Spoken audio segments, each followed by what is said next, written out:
Est-ce que tu es plutôt part égale pour tout le monde ou chacun paye sa facture? Vous avez bu 6 cocktails, j'en ai bu un, ça fait 1 heure que je suis là. Tu Mais vois? tu passes pour une radine alors qu'en fait, c'est injuste, tu vois. Dans ce modèle de couple où l'homme est la personne qui gère les finances, toi tu disparais en second plan dans la relation. Ça reste mal vu qu'un homme gagne moins que sa femme. Ça, par contre, je le vois autour de moi. Bienvenue dans Femme avant tout, le podcast qui s'adresse à la femme avant son rôle d'entrepreneur. Ici, on parle vrai de ce qu'on vit en coulisses. Les doutes, les relations, la santé, la famille, la spiritualité, l'argent. Parce qu'avant de bâtir un business, eh bien, on bâtit une vie. Et dans cette vie, il y a une femme à honorer, à écouter, à célébrer. Moi, c'est Henriette. Et moi, c'est Aurore. Bienvenue dans le podcast Femme avant tout. Salut Aurore! Salut Henriette, comment vas-tu? Je vais très bien et toi? Super, super contente d'enregistrer un nouvel épisode du podcast. Oui! Et là aujourd'hui, je dois avouer on est vraiment sur un sujet de feu, hein. L'argent, le couple et la femme qui réussit. Ouais, sujet brûlant. Ah ouais, ah ouais, ouais, ouais, ouais.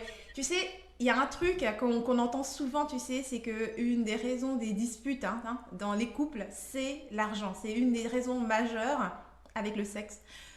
C'est une des raisons de dispute. Donc je crois que là, on est vraiment dans un sujet qui est vraiment chaud pour beaucoup de couples et bien sûr pour nous les femmes.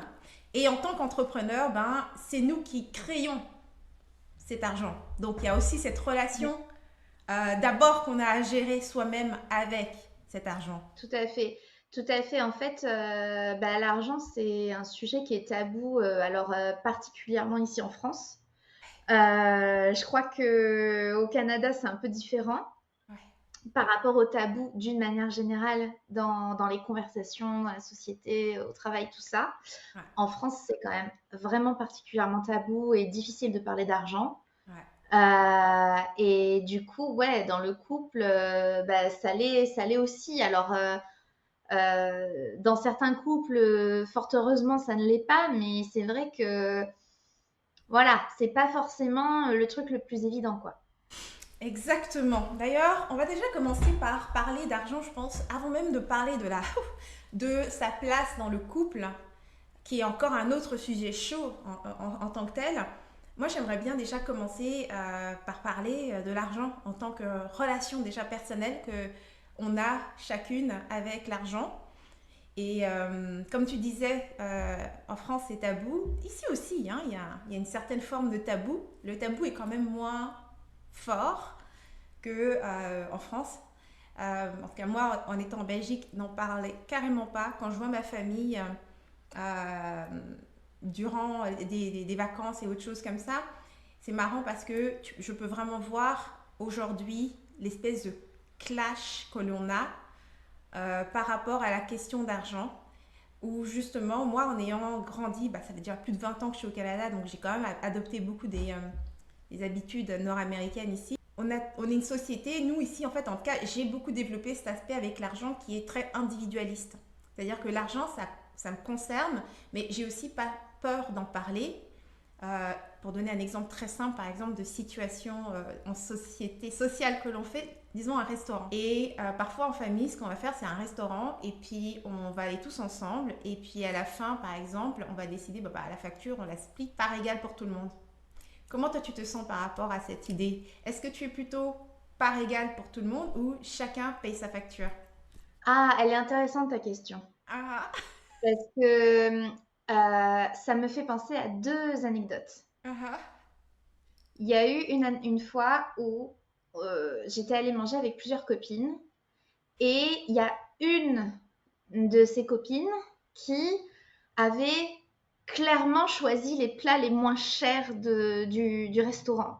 ouais, Elle avait vraiment pas beaucoup mangé. Elle avait choisi les plats les moins chers du restaurant ouais. et mm, j'ai remarqué qu'elle avait fait ça. Mhm. Et du coup, au moment de payer, spontanément, je me suis mise à calculé ma part. Parce que je me suis dit, si elle a fait ça, c'est probablement parce qu'elle est serrée niveau budget. Donc, pour moi, c'est hors de question de lui imposer de partager la note, tu vois, Ouais, alors qu'elle s'est privée, alors que nous, pendant tout le repas, on s'est pas du tout privé, tu vois. ouais, Donc, spontanément, j'ai commencé à compter ma part pour que chacune paye sa part. ouais, Et en fait, quand j'ai fait ça, ça a été très mal vu par les autres copines. Elles m'ont dit, mais enfin, on divise, ouais, tu vois. Et je me suis dit, ok, vous n'avez pas remarqué que elle est probablement pas prête à diviser. Et en fait, bah, du coup, elle s'est alignée parce qu'elle était mal à l'aise, certainement. Et ouais. tu vois, donc une situation qui m'a mis mal à l'aise, qui a, je pense, mis mon ami mal à l'aise, mais tout le monde était offusqué. Ben enfin, on divise. Voilà, oui, sauf que, bon, voilà.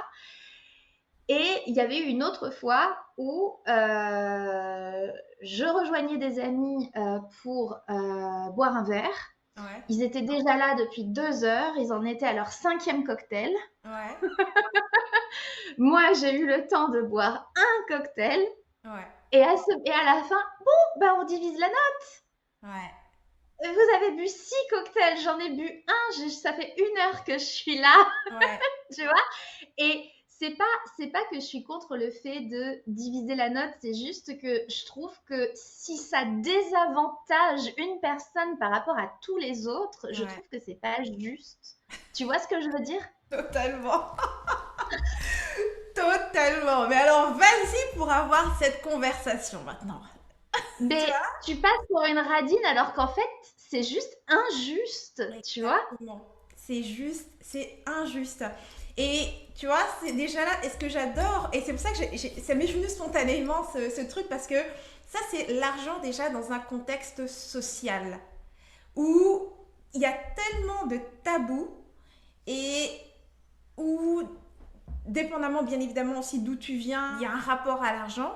Alors quand tu es justement entre amis et qu'on décide de, ok, on partage la facture, et comme tu disais, je suis arrivée à 1 heure et je suis en train de me taper la facture de tout le monde, c'est pas juste. Ce qui fait qu'on a du mal des fois à défendre ce point de vue, c'est que vu que l'argent est tabou, effectivement, si tu commences à dire ça, c'est que t'es juste une radine, tu vois. C'est que, ouais, ça, t'es juste une radine. C'est tout ce qu'on, c'est la seule chose qui te tombe dessus, c'est que t'es une radine. Donc, déjà, cette histoire d'argent entre amis, dans la société, même dans la famille, c'est très difficile d'en parler sans les émotions. Parce que la raison pour laquelle on va dire, franchement, t'es juste une radine, c'est un jugement en fait. C'est qu'il y a une émotion, on se sent trahi, genre, bah c'est pourquoi tu veux pas partager avec nous, tu vois. Il y a comme une perception communautaire par rapport à l'argent. Et je me souviens que quand je suis venue avec Henri à un voyage en famille comme ça, où il s'est retrouvé dans cette situation pour la première fois, où on avait pris une villa en famille, et puis là c'était genre, ok, on a pris une application, et puis on fait les courses tous ensemble, on met tout dessus, et puis à la fin, on fait la facture. Henri était mais, complètement choqué. Lui, il est canadien, jamais entendu parler de ce genre de choses. Ici, c'est pas compliqué. Tu vas au resto, le serveur te fait une note individuelle, il demande. Vous ensemble, séparés, note individuelle à tout le monde. Il n'y a même pas de. C'est pas compliqué ici, parler d'argent à ce niveau-là, tu vois. Donc, c'est. Il y a d'autres endroits où c'est compliqué. Je dis pas qu'il n'y a pas de tabou du tout, tu vois. Mais à ce niveau-là, c'est pas compliqué. C'est chacun paye son truc. Personne ne se dit que tu dois partager ou que je. Tout le monde est responsable de son portefeuille, tu vois. Mais à chaque fois que j'ai été en Europe et que lui s'est retrouvé dans cette situation, ça a toujours été un choc pour lui parce que c'était complètement dingue. Il était, attends, pourquoi est-ce que je dois m'aligner à ce que les autres. Moi, j'ai décidé de manger autrement, j'ai décidé d'un budget de vacances qui est différent. Moi, je viens du Canada, eux, ils vivent ici. Je veux dire, on n'a pas la même réalité, tu vois. Donc, dans ta famille déjà, commençons dans le contexte, parce que ça rentre dans le couple après. Dis-moi déjà, toi, comment t'as grandi avec l'argent? Dans ta famille, ça se passait comment l'argent? C'est quoi, toi, ton rapport? Comment t'as été élevé avec l'argent? Bah écoute, je te dirais que j'ai eu la chance de jamais manquer de rien, Mhm. financièrement parlant. L'argent n'a jamais été une inquiétude, Ok. tu vois. On n'était pas aisés, mais on était juste bien, tu vois. Ouais. Et ça, je pense que c'est beaucoup dû au fait que mon père a une assez bonne intelligence financière, tu Mhm. vois.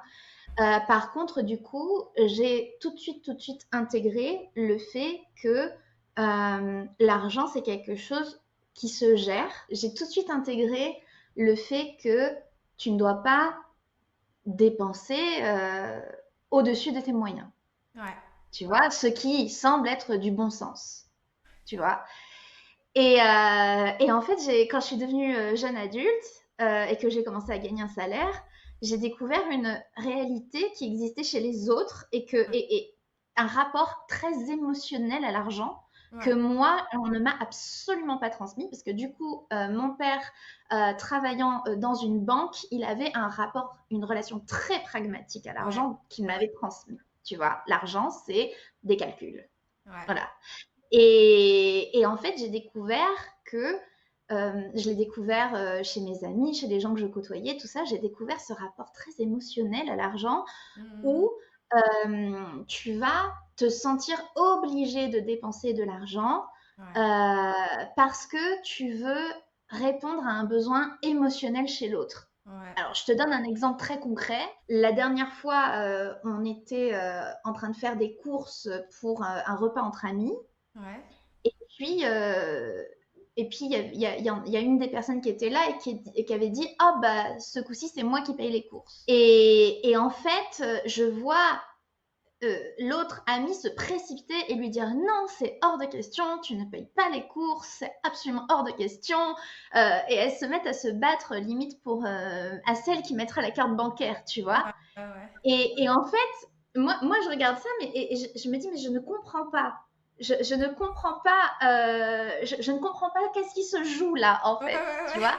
Et en fait, ce qui se joue, et ça, j'ai mis énormément de temps à le comprendre Ouais. à force d'observer les gens, ce qui se joue, c'est que la personne qui décide d'inviter tout le monde n'a peut-être pas les moyens de le faire, mais le fait quand même. Ouais.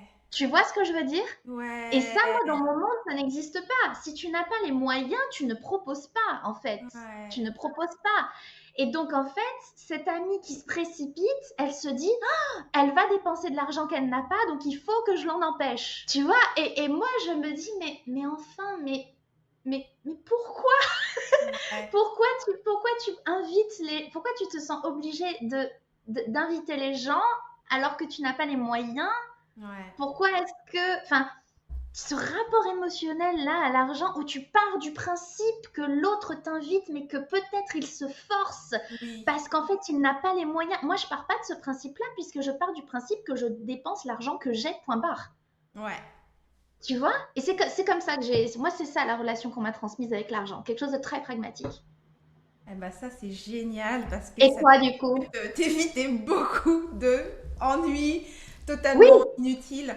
Moi, je t'avoue qu'à la base, pour moi, tu vois, c'est ça que l'entrepreneuriat m'a vraiment beaucoup appris et continue de m'apprendre. J'avoue que j'ai pas eu spécialement cette relation très saine à l'argent dans le sens où je crois que l'argent chez nous était un peu utilisé pour remplacer l'expression de l'affection parfois par les parents.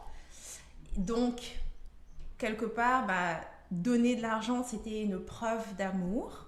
C'était une preuve de je fais attention à toi. C'était une marque d'affection.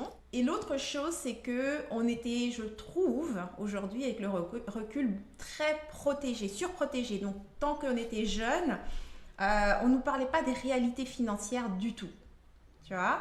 Et pourtant, je veux dire, on a vécu les deux extrêmes, moi, dans ma famille. On a connu l'abondance totale, tu sais, avec plus qu'il n'en faut, avec du personnel, une vie confortable. Ça, tout ça, c'est au Congo.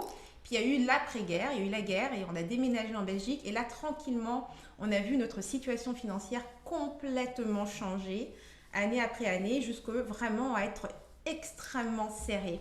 Donc, j'ai vraiment, disons, vécu les deux extrêmes par rapport à l'expérience même de l'argent. Mais dans les deux cas, qu'on ait eu beaucoup d'argent ou pas beaucoup d'argent, le rapport qu'on avait à l'argent restait quand même ce truc où on a... ok, moi, je ne voyais pas l'argent comme des calculs, mais la marque d'affection de mes parents. Ça a toujours été ça. Ils prennent soin de moi et puis pour me faire plaisir, pour me montrer que c'était un moment important pour moi ou quoi que ce soit, c'était de l'argent. Et l'autre chose aussi, c'est que pendant longtemps, pour moi, l'argent, c'était vraiment juste de l'argent de poche. Tu vois? Donc, ça m'a pris beaucoup de temps avant de associer vraiment, tu sais, le fait d'avoir de l'argent avec une structure de vie et puis, tu sais, de bâtir réellement et que ce ne soit pas seulement de l'argent de poche. Donc, vu que la manière dont j'ai grandi, l'argent était une expression de l'affection, bien évidemment, j'ai intégré énormément ça en moi. Hmm. Du coup, tu fais des cadeaux pour montrer ton affection aux gens?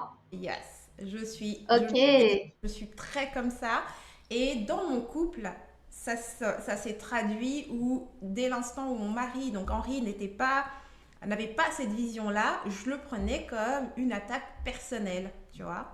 Parce que lui, très différent, encore une fois, il a été élevé par une mère qui a émigré par elle-même au Canada, mais qui venait de conditions extrêmement difficiles et qui s'est vraiment bâtie par elle-même. Et donc, très jeune, elle apprenait à ses garçons la valeur de l'argent, travailler, toutes ces choses. Donc, il a aussi une vision extrêmement pragmatique de l'argent. Lui, personnellement, il n'a jamais manqué, mais sa mère lui a vraiment légué cette mentalité de l'immigrant qui arrive et qui doit tout bâtir par lui-même et tout ça. Et donc, il a, bien que ça n'a jamais été sa vie, il est né confortablement au Canada avec tout ce qu'il lui faut.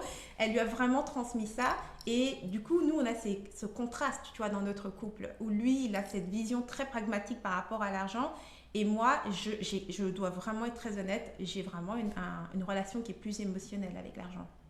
Ah oui, c'est fou parce que tu vois, euh, ayant eu ce côté très pragmatique comme Henri, tu vois, cette relation très pragmatique avec l'argent comme Henri, moi j'ai remarqué ça parce que je compare avec les autres couples autour de moi. Mhm. Je n'accorde mais aucune valeur au prix des cadeaux qu'on me fait, tu vois. Et Ouais. j'ai remarqué que j'ai beaucoup d'amis qui accordent énormément de valeur au prix du cadeau. Mhm. Aussi bien le cadeau qu'elle reçoit que le cadeau qu'elle offre. Ouais. C'est-à-dire qu'elles se disent, si j'offre un cadeau, faut pas que ça soit moins de tant d'euros, sinon c'est pas une vraie marque d'affection, Ouais. tu vois. Ouais. Et inversement, si elles reçoivent un cadeau qui est pas assez cher, Mhm. elles ont l'impression de ne pas compter. Alors que moi, c'est très facile de me faire un cadeau. Ouais. Tout à fait, ouais, ouais, Tu ouais. peux me faire en fait, moi, ce que je regarde réellement, c'est pas est-ce que le cadeau coûte X euros, Mhm. mais est-ce que la personne me connaît, Bah ouais, tu totalement. vois? C'est Totalement, ouais. ça en fait, c'est est-ce que la personne me connaît? Ouais. Et en fait, tu peux m'offrir un cadeau à 5 euros si c'est un truc, mais genre qui montre à quel point tu me connais bien, ça va avoir plus de valeur à mes yeux que n'importe quel autre cadeau plus cher qui montre moins que tu me connais, tu vois. Et Mhm. est-ce que toi aussi ça te fait ça? Est-ce que du coup, quand tu offres un cadeau, tu te dis il faut que ça soit un certain Ok, prix? donc de mon côté, c'est marrant, non. Effectivement aussi, je n'ai pas spécialement besoin que, comment dire, la valeur du cadeau a moins important, c'est vraiment aussi à quel point la personne me connaît, à quel point j'ai l'impression qu'elle a Oui. pris le temps de penser à moi pour vraiment me faire plaisir, tu vois. Et moi, c'est la même chose. D'ailleurs, je sais qu'un des trucs que j'avais découvert ici, qui m'avait beaucoup dérangé, c'est justement par exemple lors des échanges de cadeaux qu'on fait à Noël, où les gens faisaient vraiment attention. Tu sais, ok, on se fait un budget maximum. Je sais, mais ça devient plus des cadeaux, là, ça devient juste des transactions. Il faut que je te donne un cadeau qui soit au moins de la même valeur que celui que. On n'a pas les mêmes. Tu vois ce que je veux dire? Un cadeau, c'est vraiment, tu donnes de ton cœur. Ce qui. Alors, vraiment, moi, c'est ça. Je fais très attention quand je fais un cadeau à penser à la personne, qu'est-ce qui pourrait lui faire plaisir, vraiment lui montrer en termes de valeur que je l'ai vue et que j'essaie de trouver la chose qui a le plus de valeur pour elle. et que je peux lui offrir. Et ça, ce n'est pas forcément le montant d'argent. Et je te dirais que moi, le côté justement avec l'argent, c'est pas spécialement les cadeaux, parce que s'il y a bien une chose que, comme je dis, c'était une marque d'affection qui était démontrée, mais dans ma famille, j'ai pas grandi avec des cadeaux. On n'était pas des enfants gâtés. C'était pas comme ça qu'ils exprimaient. C'était juste le fait qu'ils prenaient soin de nous, point à la ligne, tu vois. C'était peu importe les finances, ça ne me concernait pas. Ça n'était pas quelque chose dont les parents discutaient d'argent ou quoi que ce soit. C'est simplement que l'argent, c'était fait pour prendre soin des enfants et de ceux. Voilà. Et donc, oui, de temps en temps, effectivement, quand il y a quelque chose qui allait vraiment de travers, oui, ils allaient payer pour quelque chose, mais j'ai pas été élevée comme étant comme un enfant gâté. Donc, c'est pas vraiment quelque chose chez moi. C'est vraiment plus le temps que tu vas mettre pour démontrer que tu m'as vu et que tu t'intéresses à moi. Là où je te dirais que ça devient émotionnel pour moi, c'est vraiment, comment dire, comment dire, si je sais que tu as les moyens, par exemple dans mon couple, des choses qui allaient me vexer, on va dire, c'est si je sais qu'on a les moyens de faire quelque chose qui va me soutenir dans ce que moi je veux réaliser et qu'on ne le fait pas parce que de manière calcul, c'est pas le bon moment ou ce genre de choses. Tu vois ce que je veux dire? Ça, c'est là que ça allait me vexer parce que je me dis, mais attends, on peut le faire, tu vois. C'était trop froid, voilà. Parce que moi, le projet ou la chose qui est importante pour nous, qui va amener quelque chose à notre couple ou à moi, c'est en lien avec une vision, c'est un style de vie, c'est un bien-être. Et là, on se l'empêche euh, parce que c'est pas le bon moment, parce que c'est au-delà du budget, tu vois. C'est ce côté pragmatique que moi je trouve trop transactionnel, tu vois. Parce que oui, il y a de l'émotion, moi, dans l'argent. C'est vrai qu'il y a de l'émotion. Et c'est vraiment dans cet aspect-là que ça vient s'exprimer pour moi. Ok, ok, je vois. Et du coup, est-ce que tu as en tête un exemple de situation où tu as senti que il pouvait y avoir, comment dirais-je, tu sais cette idée de la femme qui réussit, la femme qui gagne qui gagne bien sa vie ou en tout cas qui est indépendante financièrement, tu vois. Mm. Est-ce qu'à un moment donné dans ta vie de femme, tu as eu le sentiment que être entrepreneur et avoir du coup le potentiel de la liberté financière, c'était quelque chose qui pouvait faire peur aux hommes ou pas? 100%. Et je me rappelle, je parlais avec un ami qui est beaucoup plus âgé que moi et on parlait justement de ce rapport à l'argent et comment est-ce que je voyais ou je visualisais l'argent dans le couple. Et il m'écoutait et puis il était là, mais en fait, quand je t'écoute, la question qui me vient, c'est mais qu'est-ce que j'ai à offrir à cette femme, tu vois? Elle a l'air d'avoir tout ce qu'il faut, elle sait tout gérer, qu'est-ce que j'ai à t'offrir? Qu'est-ce que j'aurais à offrir à une femme comme toi, tu vois? Et toi, est-ce que tu as déjà ressenti ça ou fait face à ce genre de retour que t'as... J'ai pas. Est-ce que j'ai fait face à ce genre de retour? Non, j'ai pas l'impression. Mais par contre, ce que je vois autour de moi, c'est que ça reste mal vu qu'un homme gagne moins que sa femme. Ça, par contre, je le vois autour de moi. Tu vois? C'est-à-dire que je vois autour de moi que on comprend beaucoup moins le fait que qu'un homme gagne moins et n'ait pas l'ambition de gagner plus ou autant que sa compagne. Tu vois? Ouais. Ça, j'ai remarqué que c'était quand même très présent, en tout cas ici en France. C'est vraiment spécial parce que, tu sais, il n'y a pas longtemps, c'était le mariage de ma sœur et je rencontrais certaines de ses amies, des femmes qui étaient très indépendantes, qui réussissaient bien, elles avaient soit leur entreprise ou elles avaient vraiment une carrière très développée. Et une chose qu'elles disaient toutes, c'est comme, j'en ai une qui disait, moi j'en ai rien à foutre, moi le mec, elle était célibataire, elle venait d'adopter en fait 2 enfants à elle seule, par elle-même. Et elle était là, moi j'en ai rien à foutre, le mec que je rencontre, il doit être en mesure de fournir le pain, comme elle disait. Donc à la base, c'est lui qui doit, tu sais, soutenir la famille en gros. Et c'est vrai que c'est une pensée qui est quand même très commune, on va dire, dans un modèle plus traditionnel. Et je me souviens qu'à mes débuts, en fait en devenant entrepreneur, c'était aussi pour moi quelque chose où j'étais très inspirée par ces femmes que je voyais qui avaient développé leur entreprise avec un succès qui leur donnait énormément d'indépendance au point où, comme elle disait, elles mettaient leur mari à la retraite, où leur partenaire n'avait plus besoin de travailler et parfois ils travaillaient ensemble. Et je me souviens, je me disais, oh, c'est trop cool ce truc-là, je me verrais bien comme ça, tu vois. Et je dois t'avouer que dans le côté pratique, dans la réalité des choses, ce que je me suis découvert en fait, c'est que plus j'avançais dans l'entrepreneuriat, plus je réalisais que j'étais quand même plus traditionnelle quand même sur ce niveau-là. Et que c'est important effectivement pour moi que mon mari, que mon partenaire de vie soit effectivement en mesure de soutenir euh, dans le couple, dans la famille. Et ça, c'est parce que, par expérience, au départ, comme j'ai dit, l'idée me séduisait, mais dans l'expérience, je me suis juste rendu compte que, comment dire, pour pouvoir être la femme douce que j'ai envie d'être, j'ai besoin d'avoir un homme qui soit lui très masculin aussi. Donc ça veut dire qu'il assume cette partie-là, vraiment, tu vois. Et ça m'a pris du temps avant de le reconnaître, parce que j'aimais bien cette vision de moi, de la femme moderne oh, il n'y a pas de problème, moi je peux être la breadwinner dans la famille et tout, et puis je me rends compte dans les faits que non, cette idée me dérangerait. C'est important pour moi de savoir que mon mec peut me protéger, que mon mec est fort. Je trouve ça séduisant. Parlons de séduction là.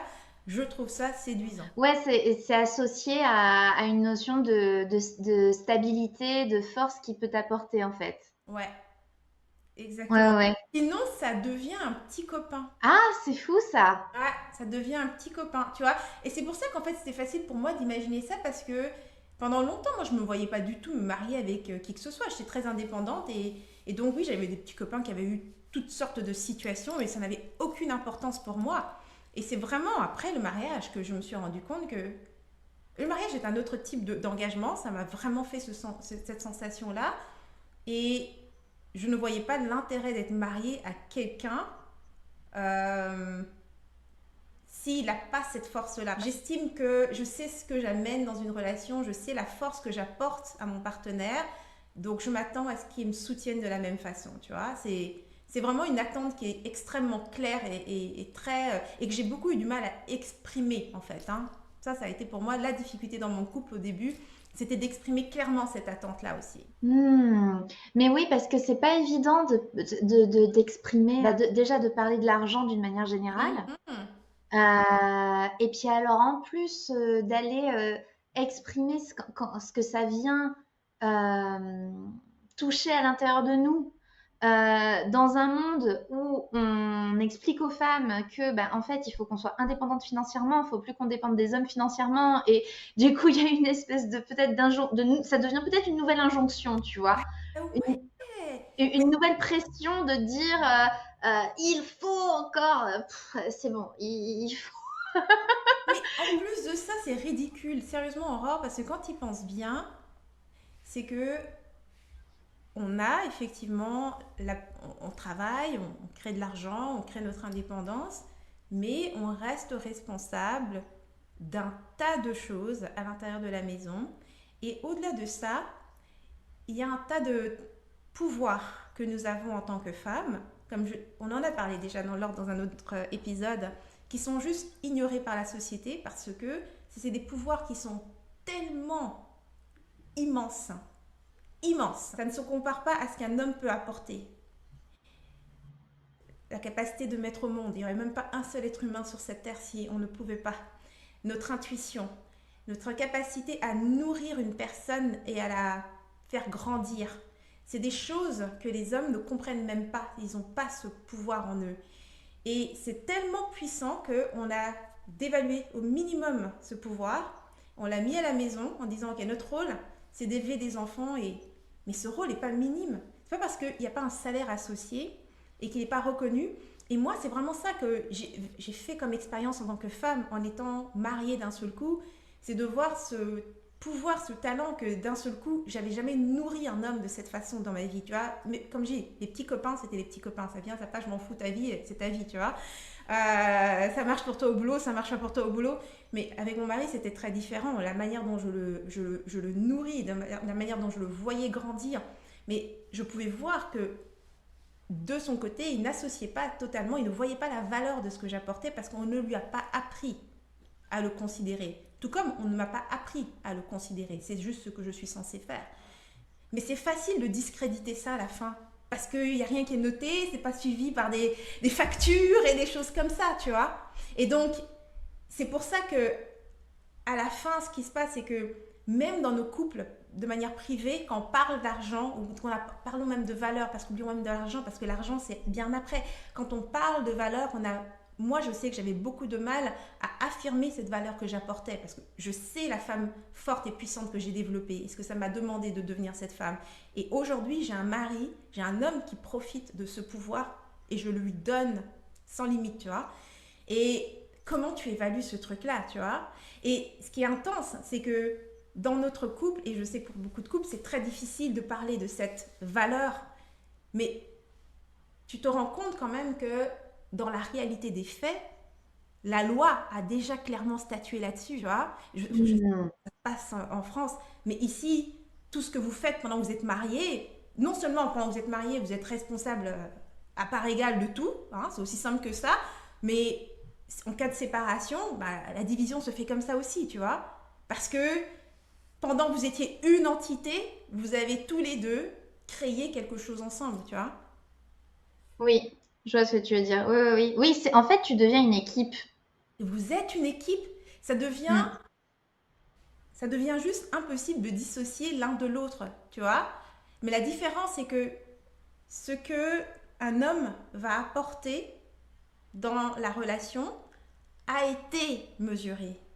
C'est la force de son travail, qu'on se comprenne. Aujourd'hui, on travaille aussi, mais à la base, tout ce système a été créé autour de l'homme. La force de son travail va être mesurée et récompensée en argent, en position et ce genre de choses. Nous sommes arrivés, on est rentré dans le système de l'homme. Et donc, qu'est-ce qui est récompensé? La force de notre travail, qui est récompensée en argent. Ouais, mais dans la relation de couple à la base, là, dans cette unité, parce que c'était ça le système. L'homme travaille, la femme est à la maison, elle soutient la famille, elle aide, d'accord. Mais ce qu'on apporte là à l'intérieur, il va où au fait? Parce qu'il est toujours là, hein. Il va où tout ça?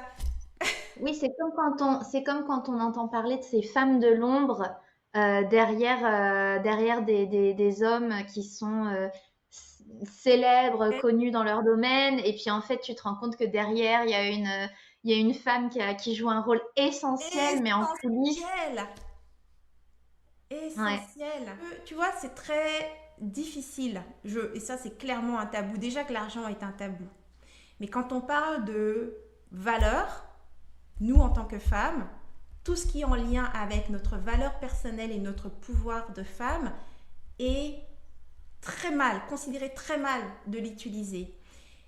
Par exemple, on dit toujours que le charme appartient à l'homme et la beauté appartient à la femme. Ok? C'est une phrase qu'on dit comme ça. Tu sais. Et si un homme utilise son charme pour réussir, il devient président de la République. D'accord? C'est un leader charismatique.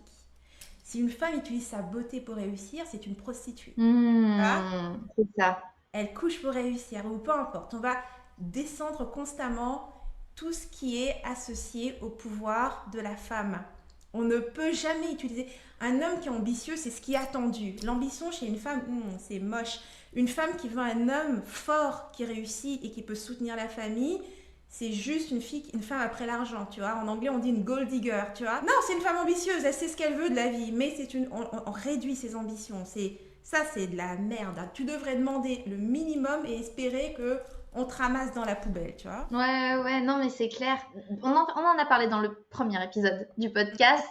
Être une femme, c'est dégradant, de Ouais, toute façon. Donc, tout ce que tu vas faire de féminin, ouais, ça a quelque chose de dégradant. ouais. Voilà, Et avoir on des en revient là. Et avoir des attentes aussi, tu vois. Avoir des attentes fait de toi, encore une fois, juste Une d'argent, opportuniste ou une quelqu'un qui a pas opportuniste. du gain, ouais. Exactement. Juste, et c'est pour ça que quand on parle d'argent et qu'on veut maintenant parler du couple, ça devient complexe parce que, tu sais, dans cette notion romantique, on voudrait que l'argent n'ait pas d'importance dans le couple. Hmm. On voudrait que l'argent n'ait pas d'importance dans le couple parce que ça avantage qui réellement cette perception? Nous Tu penses avantage que pas nous les ça... femmes, hein? C'est certain que non, hein? C'est pas du Ouais, tout une perception qui nous avantage nous, tu vois? ouais. Ouais, je vois ce que tu veux dire. Je vois ce que tu veux dire. Alors que pourtant, ça pourrait être simplement un travail d'équipe et quelque chose qui s'équilibre de manière très naturelle, tu vois. Bah oui, Ça pourrait être, voilà, ça pourrait être simple en réalité. à 100%. Mais, Ça me fait penser à une phrase que j'ai vue sur les réseaux sociaux et que je trouve malheureusement très juste. mhm, Ça disait les hommes veulent de l'argent pour séduire les femmes veulent de l'argent pour pouvoir fuir les hommes. ouais, Tu vois?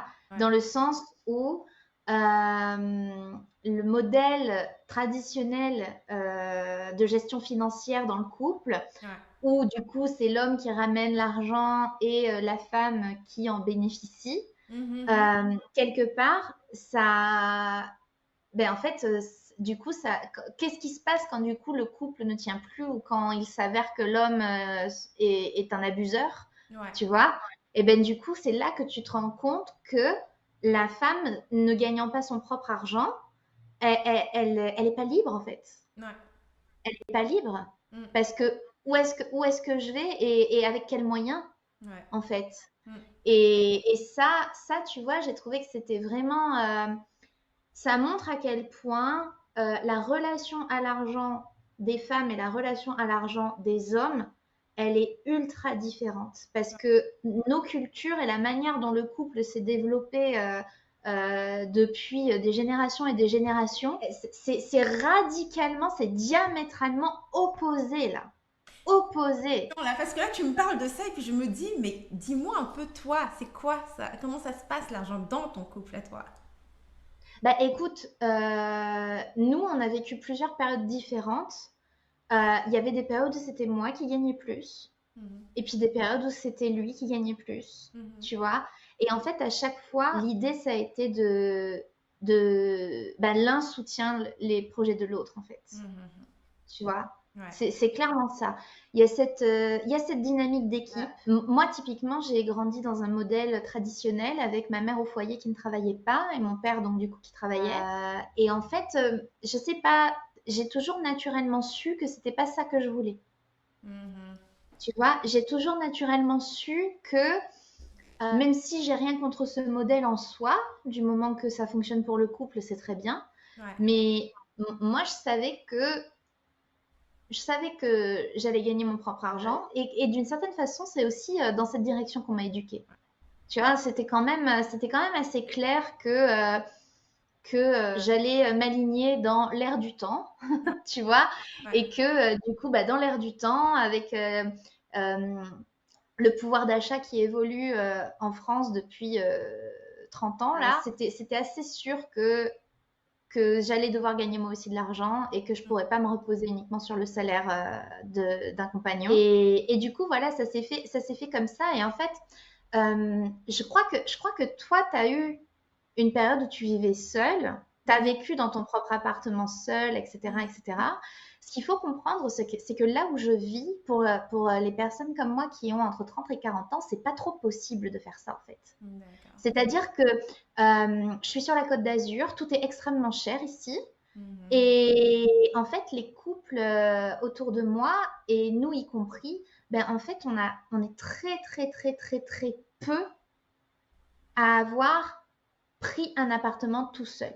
ah ouais, Tu vois, on a tous soit ce sont nos parents qui ont pu nous financer un appartement, ouais, soit il a fallu qu'on attende d'être en couple pour partir de chez nos parents. c'est ça. Tu vois, donc du coup, ça veut dire que en fait, dans mon cercle d'amis, et je vous parle de ça, je vous parle pas de 5 personnes, hein, je vous parle Mhm. littéralement de la majorité des gens dans ma tranche d'âge, j'ai 36 ans ici. Ouais. Ça veut dire que déjà de un, on a quitté le foyer tard, entre Ah, guillemets, tu vois, parce que bien après 20 ans, du coup. Et de deux, ça veut dire qu'on ne pouvait littéralement pas être indépendant si on n'était pas deux, quoi. ouais, c'est ça. Tu vois? Et donc, en fait, t'as vraiment, de base, tu pars dans ta vie de jeune adulte en sachant que tu dois fonctionner en équipe. T'as pas le choix. Ouais. T'as pas le choix. Sinon, c'est soit tu dépends de tes parents, soit tu te mets en couple, soit tu te mets en colocation à la rigueur. Ouais. Mais tu dois fonctionner en équipe sur le plan financier parce que sinon, tu peux rien t'offrir. C'est Tu ça. vois? Ouais. Donc c'est très différent. Au début, quand j'ai quitté la maison de mes parents, on habitait à trois. Il y avait moi, mon compagnon et mon beau-frère. Mhm. Tu vois, on s'était même mis à trois salaires Ouais. pour pouvoir se payer un appartement et bah, se payer toutes les choses de la vie d'adulte, en fait. Tu Ouais. vois. Ouais. Donc, il n'y a pas de. En fait, oui, tu fonctionnes en équipe, mais tu n'as pas le choix. Ça va de soi. Tu vois. C'est ça.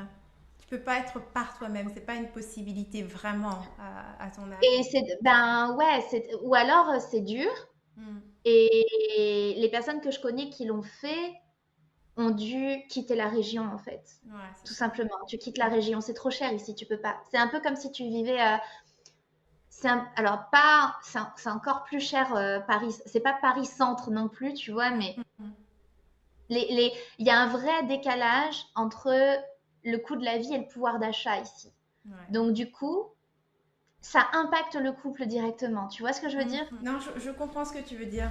Et c'est marrant quand tu disais, c'était évident pour toi que c'est sûr que je ne serais pas dans le modèle avec ta mère qui était plus femme au foyer. C'était pareil pour moi. D'ailleurs, non seulement c'était vraiment genre, moi j'ai toujours rêvé depuis toute jeune que je serais indépendante. Donc ouais, vivre seule pour moi ça a été une grosse partie de ma vie d'adulte en fait, jusqu'à ce que je rencontre Henri. Et si je dois vraiment, disons, terminer avec cette question d'argent, couple et la femme qui réussit, je te dirais que en tant que femme qui réussit et qui est indépendante et qui peut s'offrir ce qu'elle veut par elle-même, euh, effectivement, je ne ressentais absolument pas le besoin d'être en couple.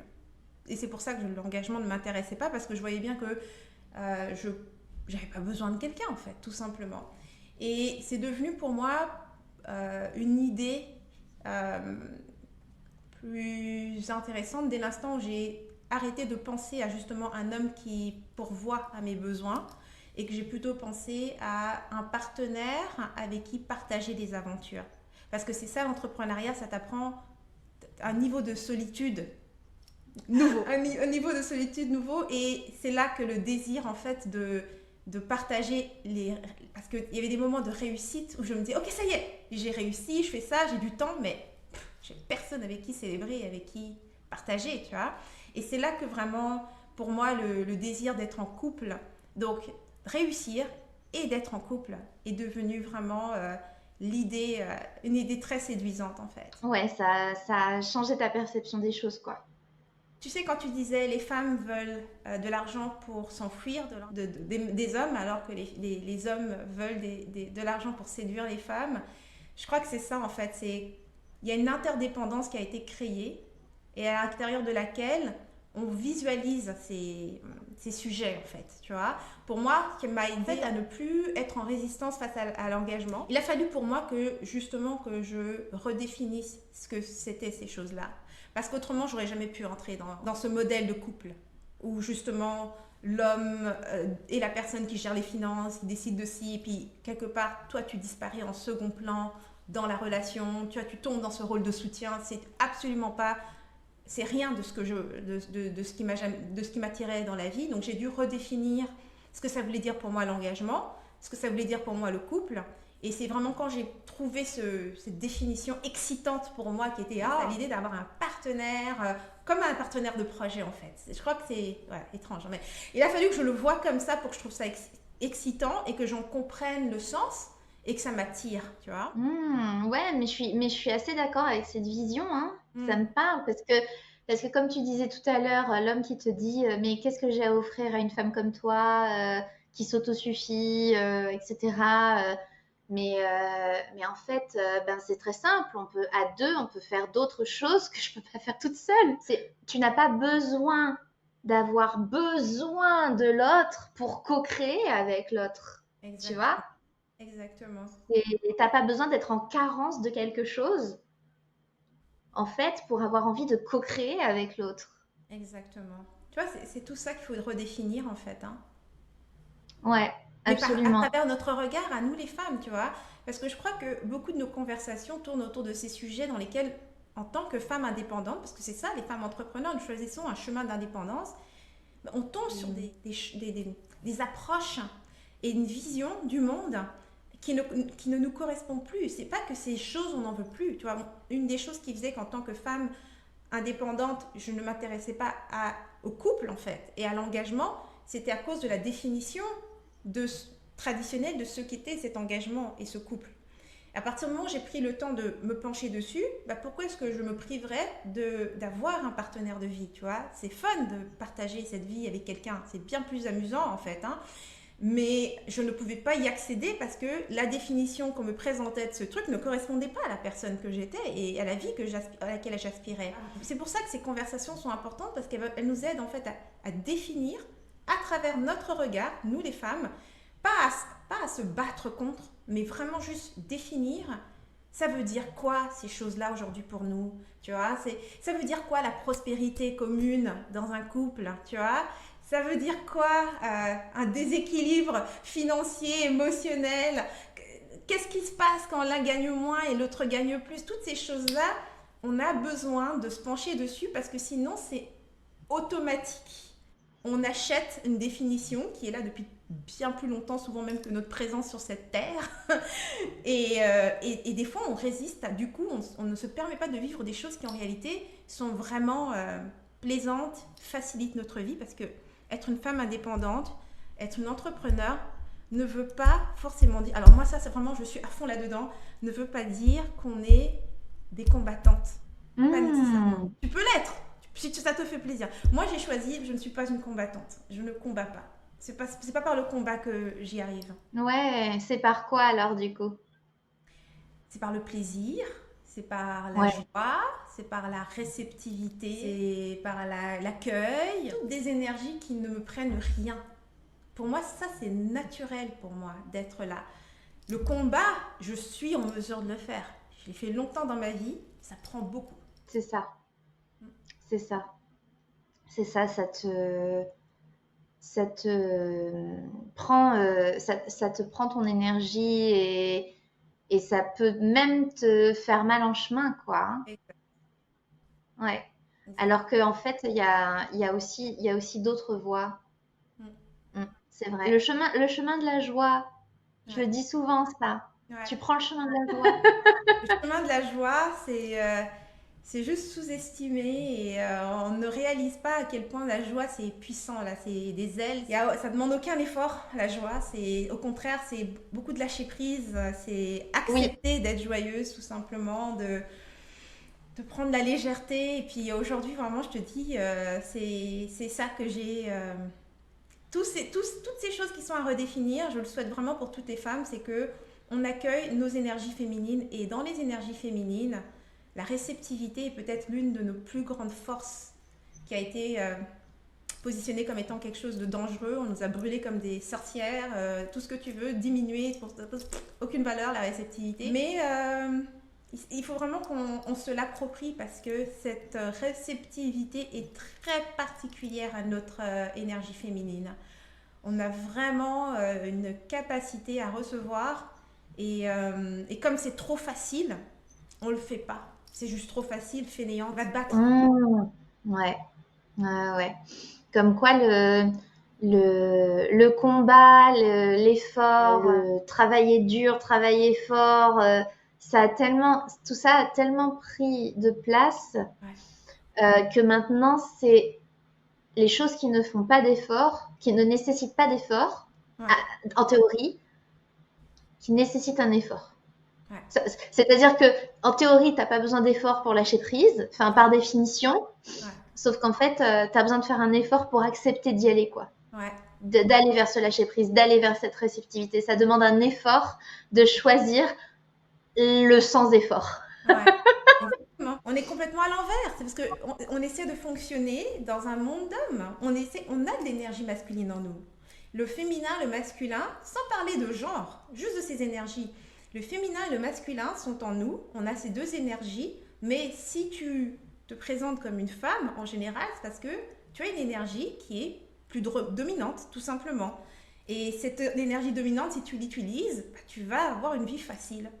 Si tu l'utilises moins et que tu valorises donc plus l'énergie qui est la moins dominante en toi, bah, tu dois faire plus d'efforts. Mais le monde d'hommes valorise l'énergie masculine. C'est un monde créé pour les hommes. L'effort, le combat, ce sont leurs trucs. Hein.